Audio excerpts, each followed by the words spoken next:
Welcome back, my Jedi friends. And today, I'm going to ask you the question that do you have to deal with imposter syndrome?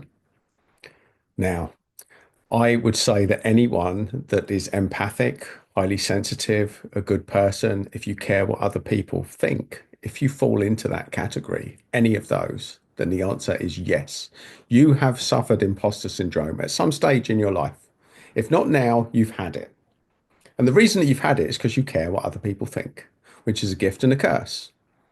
So, we're going to cover today what imposter syndrome is, why it's completely normal, and why it's also completely abnormal, and what you can do about it. We are going to take any issues that you've got with imposter syndrome and we're going to alchemize it in this video. And I'm going to do it as quickly as I can. I'm going to get right to the point, folks. No faffing around, no beating around the bush. We're just going to go straight for the jugular. So most people will experience imposter syndrome because you're highly empathic. And if you're highly empathic, you're a good person, you care what other people think, then the odds are you hang out with good people and you see multiple people with a hell of a lot of talent around you. And the odds are, whatever you're teaching, whatever you're thinking, whatever you do in your life, you've met someone that's better at it than you. Odds are, the odds are, because you respect other people. And that can make you feel like a bit of an imposter. And that's how I started my healing journey when I first started healing, when I started doing healing activities, when I started working with people. And what I realized over time was that everyone has their own unique gifts that they bring to it. And the only time that I was experiencing imposter syndrome was when I was comparing one talent to another, something that I wasn't an expert in or something that I wasn't completely good or as good at someone. I was watching them do it and thinking, oh my God, yes, I can get results. I can help people through their pain, but I can't read energy. Look, this person over here can just tune into their energy system and see all of this stuff, things about their family. They can talk to their guides. I was seeing all of these people with incredible arrays of talent, and I was feeling like an imposter. What it took me years to get to the point of is that my approach was different to everyone else's, and it worked for certain people really well, and other people, it was best to pass them on to other people to help. And it's that simple, folks. There is 7 billion people on this planet, and it doesn't matter how talented anyone is, you're not going to be able to work with everyone because there's two aspects to working with people. And this is critical. This is really important. There's your healing gift and how good you are at what you do, which is what most people think of.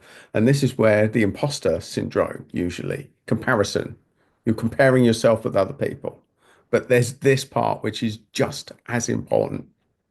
And this is your rapport with the person that you're working with. Now, you can be incredibly talented, but if you don't have the rapport, then you won't get as good of results. Maybe you will, but they won't believe it, or they won't want to work with you, or they just won't like you. And for that reason, you have to own your super talent gift. So if you're good with people, if you're empathic, the odds are you're good with people. And there will be certain people that you've got a better relationship with, you've got better rapport, which means that you can get better results with. And it doesn't matter what skill sets other people have got.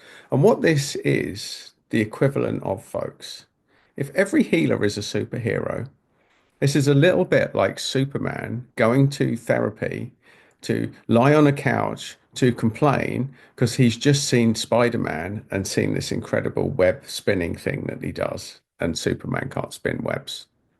That's what it's like.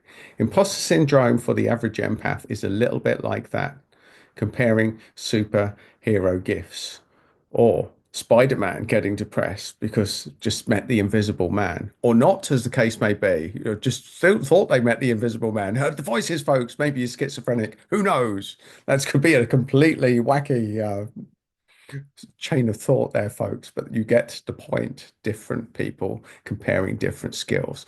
And because you're probably trained to see the best in other people, you're probably not so good at seeing what you're doing particularly well. And it took me years to actually realize that it was my rapport building skills that gave me an edge in this area. There were certainly people with certain healing talents, being able to read energy, being able to look at that. But what I found is that I had two things that put me ahead of most people in the game. The first one is my people skills, that I'm good at building up relationships and doing it quickly. And the second one is that because I've done a lot of training, I believe that my teaching skills are a notch above because I hated the complexity and I hated how difficult things were made for me when I had to learn this stuff. So simplifying it, they were my superpower skills. And once I owned that, I didn't need to be as talented at reading energy or other stuff that went on like that. And that's where it's at, folks. That's where it's at. So own your superpower gift.